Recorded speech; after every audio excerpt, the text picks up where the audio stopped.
Shri P K Gopan, doctor P K Gopan, ഇപ്പോൾ കോൺഗ്രസിന്റെ മുഖ്യമന്ത്രി ചർച്ചകൾ ഇങ്ങനെ വിധത്തിൽ നടക്കുകയാണ്.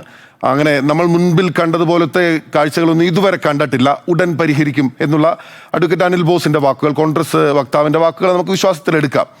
അപ്പോഴും നമ്മുടെ ഇപ്പോൾ പടിയിറങ്ങുന്ന കാവൽ മുഖ്യമന്ത്രിയായിട്ടുള്ള പിണറായി വിജയൻ ഇപ്പോൾ നടന്നിട്ടുള്ള ഈ തെരഞ്ഞെടുപ്പിനെ പറ്റി എന്തുകൊണ്ടാണ് ഒരു വാക്ക് പോലും പ്രതികരിക്കാത്തത്, ഒന്നും മിണ്ടാത്തത്?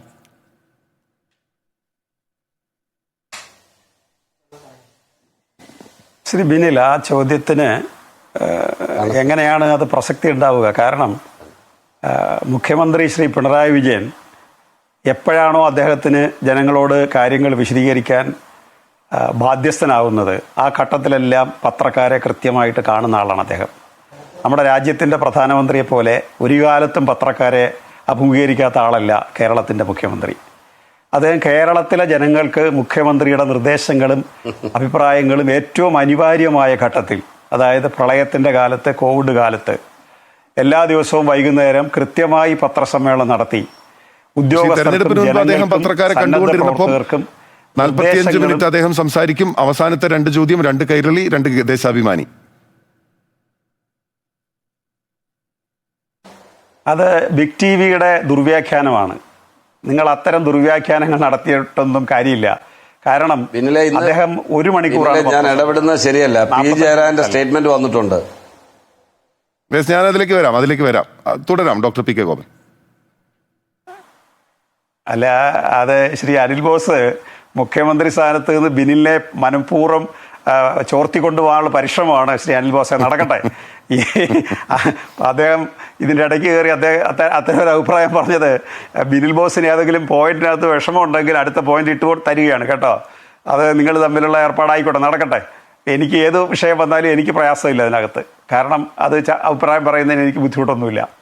ഞാൻ പറഞ്ഞത് മുഖ്യമന്ത്രി അങ്ങനെ എപ്പോഴാണോ ജനങ്ങളുടെ മുമ്പിൽ കമ്മ്യൂണിക്കേറ്റ് ചെയ്യേണ്ടി വരുന്നത് അത് കൃത്യമായിട്ട് ചെയ്യുന്ന ആളാണ്. പിന്നെ അദ്ദേഹം ചെയ്യാതിരിക്കുന്ന എപ്പോഴാണ്? വ്യക്തിപരമായിട്ട് അദ്ദേഹത്തിനെതിരായിട്ട് ആക്ഷേപങ്ങൾ വരുമ്പോൾ അദ്ദേഹം ഉടനെ അതിന് മറുപടി പറയാറേയില്ല, ഒരു കാലത്തും പറഞ്ഞിട്ടില്ല. അതിലൊരു തീർപ്പ് കൽപ്പിക്കുന്ന ഘട്ടത്തിൽ നിങ്ങൾ ശ്രദ്ധിച്ചിട്ടുണ്ടോ എന്ന് എനിക്കറിയത്തില്ല. നിങ്ങൾ മാധ്യമപ്രവർത്തകർക്ക് വേണമെങ്കിൽ അത് റിസർച്ച് ചെയ്യാവുന്നൊരു കാര്യമാണ്. ഒരു ഭരണാധികാരിക്കെതിരായി ആക്ഷേപങ്ങൾ അല്ലെങ്കിൽ ആരോപണങ്ങൾ വരുമ്പോൾ പിറ്റേ ദിവസം തന്നെ അത് ചെയ്യാത്ത ഒരാളാണ്, അതിന് പ്രതികരിക്കാത്ത ഒരാളാണ് നമ്മുടെ മുഖ്യമന്ത്രിയായിരുന്ന സഖാവ് പിണറായി വിജയൻ. അദ്ദേഹം അത് എപ്പോഴാണോ ഒരു ക്ലാരിറ്റി അതിലുണ്ടാവുന്നത് ആ ക്ലാരിറ്റിയുടെ ഘട്ടത്തിൽ അത് കൃത്യമായിട്ട് പറയുകയും ചെയ്യും. അത് ഒരുപാട് സംഭവങ്ങളുണ്ട്. ഞാൻ ഇപ്പൊ നമ്മുടെ സമയത്തിനകത്ത് അത് വരുന്നില്ല എന്നുകൊണ്ട് അത് പറയുന്നത്. അപ്പൊ എങ്ങനെ തോറ്റു എന്നതിൽ മുഖ്യമന്ത്രി പിണറായി വിജയൻ ഒരു ക്ലാരിറ്റി ഇല്ല എന്നാണ് ഡോക്ടർ പി കെ ഗോപൻ പറയുന്നത്. ഇതാണ് കുഴപ്പം. ഞാൻ പറയാത്ത കാര്യങ്ങൾ എൻ്റെ മേൽ വെച്ച് കെട്ടി നിങ്ങൾ മറ്റു വിഷയത്തിൽ കൊണ്ടുപോകും. ഇത് ഏതെങ്കിലും തരത്തിലുള്ള ആരോപണമല്ലല്ലോ. വലിയ ജനവികാരം, ജനവിരുദ്ധ വികാരം ഉണ്ടായി. CPIM-നെതിരെ, മുന്നണിക്കെതിരെ ഉണ്ടായി. മുന്നണിയെ നയിച്ചത് മറ്റാരുണ്ട് LDF അല്ലാതെ എന്നുള്ള ഫ്ലെക്സ് ബോർഡുകളിൽ ജനം കണ്ടത്, ജനം വോട്ട് ചെയ്യാൻ പോളിംഗ് ബൂത്തിലേക്ക് എത്തിയപ്പോൾ കണ്ടത് പിണറായി വിജയനെയാണ്. അദ്ദേഹത്തിന്റെ ഒരു പ്രതികരണവും വന്നില്ല. അതെങ്ങനെയാണ് പ്രസക്തമല്ലാതായി മാറുന്നത്? വരും. അതെ, നിങ്ങൾക്കത് പറയാനുള്ള അവകാശത്തെ ഒന്നും ഞാൻ നിഷേധിക്കുന്നില്ല. പക്ഷേ മുഖ്യമന്ത്രി, ഞാൻ പറഞ്ഞതിൻ്റെ രത്നച്ചുരുക്കം അങ്ങേക്ക് മനസ്സിലാകാത്തതല്ല. എപ്പോഴാണോ പിണറായി വിജയൻ ഇക്കാര്യത്തിൽ കമൻ്റ് രേഖപ്പെടുത്തേണ്ടി വരുന്ന സന്ദർഭം ഉണ്ടാവുക അപ്പോൾ അദ്ദേഹം കൃത്യമായിട്ടത് പറയും. നിങ്ങൾ ഉദ്ദേശിക്കുന്നത് പോലെ തെരഞ്ഞെടുപ്പിൻ്റെ റിസൾട്ട് വന്നപ്പോൾ ഉടനെ മുഖ്യമന്ത്രി എന്താ പ്രതികരിക്കാത്തത്? ഇന്നലെ ഒരു ചർച്ചയിൽ എൻ്റെ സുഹൃത്തുക്കൾ, കോൺഗ്രസ് സുഹൃത്തുക്കൾ പറഞ്ഞത് അദ്ദേഹം പിണറായിയിലേക്ക് പോയിരിക്കുന്നു, ധർമ്മടത്തേക്ക് പോയിരിക്കുന്നു, അദ്ദേഹത്തിൻ്റെ വീട്ടിൽ പോയിരിക്കുന്നു എന്നൊക്കെ പറഞ്ഞ് ആക്ഷേപിച്ചു.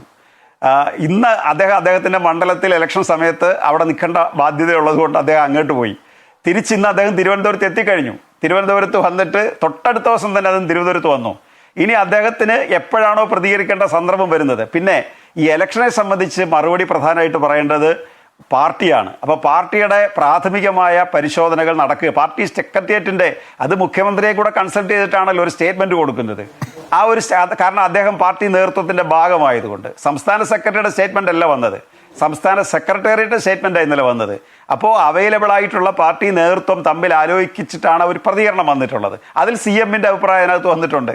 ഇനി വ്യക്തിപരമായിട്ട് അദ്ദേഹം അഭിപ്രായം പറയുന്നത് പാർട്ടി ഘടകത്തിൻ്റെ ഒരു വിലയിരുത്തലും വിശകലനത്തിൻ്റെ അടിസ്ഥാനത്തിൽ അദ്ദേഹം അത് പ്രതികരിക്കും. അതുകൊണ്ട് അതിൽ വിഷമിക്കേണ്ടുന്ന കാര്യം ഉണ്ടാവുന്നില്ല. ശ്രീ ബിനിലിൻ്റെ ചോദ്യത്തിന് കൃത്യമായ ഉത്തരം പിണറായി വിജയൻ തരും എന്നുള്ളതാണ് എനിക്കതിനെ സംബന്ധിച്ച് പറയാനുള്ളത്.